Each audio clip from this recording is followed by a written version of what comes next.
Hello दोस्तों, आज हम बताने वाले हैं जोधा अकबर की मृत्यु कैसे हुई थी और उनकी प्रेम कहानी कैसे शुरू हुई थी। अकबर हिंदू धर्म को इतनी मान्यता क्यों देता था और जोधा अकबर के कितने बच्चे थे और कितने बच्चों की मृत्यु हुई और कितने जीवित थे। इस पूरी जानकारी के लिए वीडियो के अंत तक जरूर बने रहें। चलो वीडियो शुरू करते हैं। जोधाबाई मध्यकालीन भारत के प्रतिष्ठित मुगल शासक अकबर की पत्नी थी। अकबर के शासनकाल में हिंदू और मुस्लिम सांस्कृतिक का संगम देखने को मिलता है। अकबर के शासनकाल में हिंदू और मुस्लिम दोनों की संस्कृति को समान दर्जा दिया जाता है। हालांकि मन में यह प्रश्न जरूर आता है कि आखिर इतना बड़ा और शक्तिशाली मुस्लिम शासक हिंदू संस्कृति को इतना प्रेम क्यों करता था। इसका कारण यह है कि जोधाबाई अकबर की तीसरी पत्नी जो हिंदू धर्म की थी, विवाह के बाद भी उन्होंने हिंदू संस्कृति को नहीं छोड़ा। ना ही अकबर ने उन्हें मुस्लिम धर्म को अपनाने के लिए जोर दिया। मुगल शासक अकबर और जोधा की प्रेम कहानी बड़ी ही रोचक भरी है। उनकी प्रेम कहानी पर अब तक कई फिल्म और टेलीविजन धारावाहिक बन चुके हैं। हालांकि इनका विवाह पूरी तरह से राजनीतिक था, फिर भी इन दोनों के रिश्ते में काफी प्रेम था। जोधाबाई के बारे में जानने से पहले हम थोड़ा सा उनके पति यानी कि महान मुगल शासक सम्राट अकबर के बारे में जान लेते हैं, जिनका पूरा नाम मोहम्मद जलालुद्दीन अकबर था। मुगल शासकों में अकबर सबसे महान और सफल सम्राट था। हिंदू और मुस्लिम दोनों ही संस्कृति से प्यार होने के कारण अकबर को इलाही के नाम से नवाजा गया। यह हुमायूं और हमीदा बानो बेगम का पुत्र था। अकबर की 7 रानियां थी, लेकिन उनमें से उनकी तीसरी रानी जोधाबाई और अकबर की प्रेम कहानी काफी ज्यादा प्रचलित है। टीवी सीरियल में इन दोनों के रिश्ते पर ज्यादा प्रकाश डाला गया है। जोधाबाई और अकबर का विवाह राजनीतिक तरीके से हुआ था, लेकिन इन दोनों के रिश्ते में काफी प्यार था। जोधाबाई हिंदू धर्म से थी, फिर भी उन्होंने अपनी संस्कृति को कभी नहीं छोड़ा और अकबर ने कभी जोधाबाई को मुस्लिम संस्कृति को अपनाने के लिए नहीं कहा। जोधाबाई के कारण ही अकबर ने हिंदू संस्कृति को सम्मान देना शुरू किया, जो उनके शासनकाल के दौरान बनाए गए मंदिर और मस्जिद की नक्काशी से पता चलता है। चलो दोस्तों, अब अपनी प्यारी सी जोधाबाई के बारे में जान लेते हैं। जोधाबाई राजपूत हिंदू थी। इनका जन्म 1 अक्टूबर 1542 को जयपुर के शासक राजा भारमल के यहाँ पर हुआ था। इनका असली नाम हरकाबाई था। इन्हें हीरा कुमारी और मरियम उज़्ज़मानी के नाम से भी जाना जाता था। जोधाबाई बचपन से ही काफी चतुर और हिम्मत वाली महिला थी। 1562 में इनका विवाह मुगल सम्राट अकबर से हुआ, जिसके बाद इन्हें जोधा बेगम के नाम से बुलाया जाने लगा।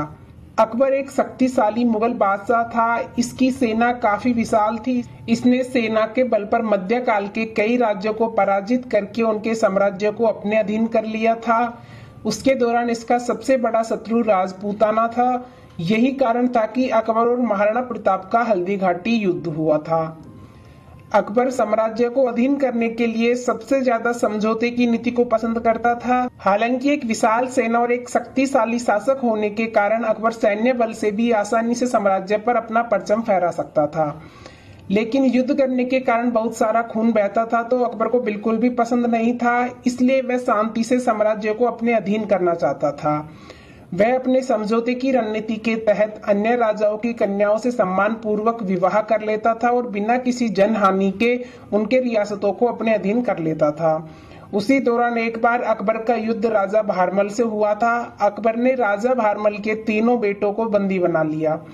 तब राजा भारमल ने अकबर के समझौते के लिए हाथ बढ़ाया। राजा भारमल की एक पुत्री थी, जिनका नाम था जोधाबाई। समझौते के अधीन राजा भारमल ने अपनी पुत्री जोधाबाई का विवाह अकबर के साथ कर दिया। क्योंकि अकबर एक मुस्लिम मुगल शासक था, इसलिए अकबर से विवाह करने के बाद रानियों को मुगल धर्म अपनाना पड़ता था। लेकिन अकबर ने जोधाबाई को मुगल धर्म अपनाने के लिए कोई भी जोर नहीं दिया। इस तरह अकबर और जोधाबाई का विवाहित राजनीतिक दौर 6 फरवरी 1562 से शुरू हुआ था। फिर भी इन दोनों के रिश्ते में काफी प्रेम था। आज भी इतिहास के पन्नों में सुनने को मिलता है। 1569 में जोधाबाई ने एक पुत्र को जन्म दिया, जिसका नाम जहांगीर था। हालांकि जोधाबाई के पहले भी 2 पुत्र हसैन और हुसैन हुए थे, लेकिन उनकी मृत्यु पैदा होते ही हो गई थी। लेकिन इस बार शेख सलीम चिश्ती ने अकबर को पूर्ण धारणा करके बताया कि इस बार उनके पुत्र का जीवन बच जाएगा। लेकिन अकबर की इच्छा थी कि उसका पुत्र खूब नाम कमाए और बड़ा सम्राट बने, इसलिए उन्होंने जोधाबाई को अपना गर्भ का समय फतेहपुर सीकरी में बिताने के लिए कहा। जहांगीर के जन्म लेने के बाद अकबर ने जोधा को मरियम-उज़-ज़मानी की उपाधि से सम्मानित किया। हालांकि जोधाबाई हिंदू थी, लेकिन अकबर की कामना को पूरा करते हुए उन्होंने जहांगीर को सलीम का नाम दिया। जहांगीर भी अकबर की तरह एक सफल सम्राट बना, जिसने कई कानूनों में सुधार किया। उसने नाक और हाथ काटने की सजा को रद्द करवाया था, नशा हमलावर वस्तुओं का हकमा बंद करवाया। जहांगीर के शासनकाल को चित्रकला का काल भी कहा जाता है, क्योंकि इस दौरान जहांगीर ने कई चित्र बनवाए थे। इसे चित्रकला से काफी प्यार था। इसके अलावा उसे शिकार करना भी काफी पसंद था। हालांकि अफीम और शराब की लत की वजह से 28 अक्टूबर 1627 को बीमार पड़ने के कारण उसकी मृत्यु हो गई।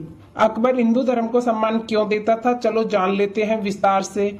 अकबर अपने शासनकाल के दौरान एक शक्तिशाली शासक हुआ करता था, जिस कारण निश्चित ही मन में प्रश्न आता है कि इतना शक्तिशाली मुगल शासक हिंदू धर्म को सम्मान क्यों देता था। इसके कई कारण हैं। इनमें से एक कारण उनकी पत्नी जोधाबाई भी है, जो हिंदू थी। जब अकबर का विवाह जोधाबाई से हुआ तब रानियों को मुगल धर्म अपनाना पड़ता था, लेकिन अकबर ने जोधाबाई को मुगल धर्म अपनाने के लिए जोर नहीं दिया, जिस कारण जोधाबाई के मन में अकबर के प्रति प्रेम उत्पन्न हो गया और उन्होंने अकबर को हिंदू संस्कृति से परिचित करवाया। अकबर की कई और रानियां थी, लेकिन अकबर जोधाबाई से उनके निडर व्यवहार के कारण अत्यधिक प्रेम करता था और जोधाबाई अकबर को हमेशा से ही सही गलत का रास्ता दिखाती थी, सही मार्गदर्शन करती थी, जिस कारण से अकबर हमेशा ही जोधाबाई की सलाह को माना करता था। जोधाबाई की प्रेरणा के कारण अकबर ने हिंदू धर्म को भी सम्मान दिया और उदार भावना के कारण वह हिंदू धर्म में भी एक प्रसिद्ध सम्राट बन गया। इसके अतिरिक्त अकबर ने अपने बचपन का काफी समय हिंदू परिवारों के साथ बिताया। दरअसल जंग के दौरान अकबर के पिता हुमायूं को कई दिनों तक अज्ञातवास में बिताना पड़ा था, जहां पर अकबर हिंदू परिवारों के साथ समय बिताकर हिंदू संस्कृति को जान पाता था। इस तरह अकबर का हिंदू संस्कृति के प्रति आदर भाव होने का यह भी एक कारण है। जोधाबाई का अकबर के जीवन पर प्रभाव क्या पड़ा था, चलो जान लेते हैं। अकबर का जोधाबाई से विवाह होने के बाद मुगल शासक के धार्मिक और राजनीतिक नीतियों में काफी गहरा प्रभाव पड़ा। जोधाबाई के हिंदू धर्म के होने के कारण अकबर ने हिंदू धर्म के प्रति सम्मान दिखाना शुरू कर दिया। जोधाबाई ने अकबर को हिंदुओं के तीर्थ धाम पर लगने वाले कर को बंद करने के लिए प्रेरित किया। सभी संप्रदायों के प्रति समान व्यवहार होने के कारण अकबर का सम्मान और भी ज्यादा बढ़ गया। सभी संप्रदायों को समान महत्व देने के लिए अकबर खुद माथे पर तिलक लगाया करता था, जहां तक कि वह दरबार में हिंदुओं के त्योहारों को भी सम्मान देता था। अकबर को एक महान सम्राट बनाने में और हिंदुओं के प्रति उदारवादी भावना उत्पन्न करने में जोधाबाई का बहुत बड़ा योगदान रहा। यही कारण है कि अकबर को मुगल शासकों में सबसे सफल और महान सम्राट बताया गया है। यहाँ तक कि हिंदुओं के धर्म का सम्मान देने के लिए अकबर ने जोधाबाई को किले में मंदिर बनवाने की भी अनुमति दे दी थी। इस तरह जोधाबाई और अकबर की प्रेम कहानी काफी रोचक है, लेकिन इतिहासकार द्वारा इनकी कहानी पर विवाद छेड़े गए हैं, क्योंकि कुछ इतिहासकारों का मानना है कि इतिहास में जोधाबाई नाम की कोई भी महिला नहीं थी, इनका विवाह अकबर से नहीं हुआ था। वहीं कुछ इतिहासकारों और राजस्थान निवासियों का मानना है कि इतिहास में किसी भी राजपूत स्त्री का विवाह अकबर से नहीं हुआ था। इसके अतिरिक्त कुछ इतिहासकार जोधाबाई को किसी लेखक के कलम का काल्पनिक पात्र बताते हैं। इस तरह जोधाबाई और अकबर के रिश्ते को लेकर कई अन्य सारी कहानियां देखने को मिलती हैं, लेकिन अभी तक इसका कोई पुख्ता परिणाम नहीं मिला है। कुछ भी हो, लेकिन जोधा अकबर की प्रेम कहानी को हिंदू मुस्लिम की मिसाल दी जाती है। चलो दोस्तों जान लेते हैं जोधाबाई की मृत्यु कैसे हुई थी। जोधाबाई की मृत्यु सन 1662 ईस्वी में हुई थी। अकबर की मृत्यु के 20 साल बाद जोधाबाई की मृत्यु हुई थी। 80 साल की उम्र में जोधाबाई का स्वास्थ्य खराब होने लगा, जिसके बाद उनकी मृत्यु हो गई। हालांकि जोधाबाई हिंदू धर्म की थी और विवाह के बाद भी वह हिंदू रीति रिवाजों को मानती थी, लेकिन मृत्यु के बाद हिंदू परंपरा के अनुसार उनका अंतिम संस्कार नहीं हुआ, बल्कि मुस्लिम संस्कृति के अनुसार उन्हें दफनाया गया। उसके बाद उनके पुत्र जहांगीर ने, जोधाबाई की इच्छा थी कि मेरी कब्र मरने के बाद अकबर की कब्र के बगल में ही बनवाई जाए। ऐसा ही जहांगीर ने किया, अपनी माँ की अंतिम इच्छा पूरी की। चलो दोस्तों अब जान लेते हैं अकबर की मृत्यु कैसे हुई थी। अकबर मुगल वंश का सबसे महान शासक था। उसकी मृत्यु 29 अक्टूबर 1605 ईस्वी में हुई थी। उसके निधन के बाद उसका पुत्र सलीम जहांगीर मुगल साम्राज्य का नया शासक बना। अकबर ने दक्षिण भारत में दक्कन के भाग को छोड़कर लगभग समस्त भारत पर विजय प्राप्त कर ली थी। 1594 ईस्वी में गंधार मुगल साम्राज्य का हिस्सा बन गया था। 1585 ईस्वी में उसके सबसे करीबी सहायक बीरबल की अफगान विद्रोह के दौरान मृत्यु हो गई थी। इसके अलावा 1595 ईस्वी में अकबर के कवि दोस्त फौजी की मृत्यु हो गई। अकबर ने स्वयं अहमदनगर के मुगल अभियान का नेतृत्व किया, जबकि विपक्ष में अहमदनगर की शासिका चांद बीवी ने अहमदनगर की सेना का नेतृत्व किया। जब वह दक्कन के अभियान में व्यस्त था, उसी समय उसके पुत्र जहांगीर ने उत्तर भारत में विद्रोह कर दिया और अकबर के सबसे प्रिय और नवरत्नों में से एक अबुल फजल की हत्या करवा दी। इस घटना के बाद अकबर के दिल पर गहरा चोट पहुंचा। उसके बाद उसका स्वास्थ्य दिन ब दिन गिरता चला गया। फिर वह अकबर बीमार रहने लगा। उसकी बीमारी का कारण था पेचिस। उसकी मौत पेचिस के कारण हुई थी। दोस्तों, आपको जोधा अकबर की मृत्यु कैसे हुई और जोधा अकबर की प्रेम कहानी कैसे शुरू हुई, यह पूरी जानकारी कैसी लगी, प्लीज हमें कमेंट बॉक्स में जरूर बताना। और ऐसी ही ऐतिहासिक वीडियो देखने के लिए चैनल को प्लीज सब्सक्राइब जरूर कर लेना। चलो मिलते हैं नेक्स्ट वीडियो में, जब तक के लिए अपना ख्याल रखना। धन्यवाद।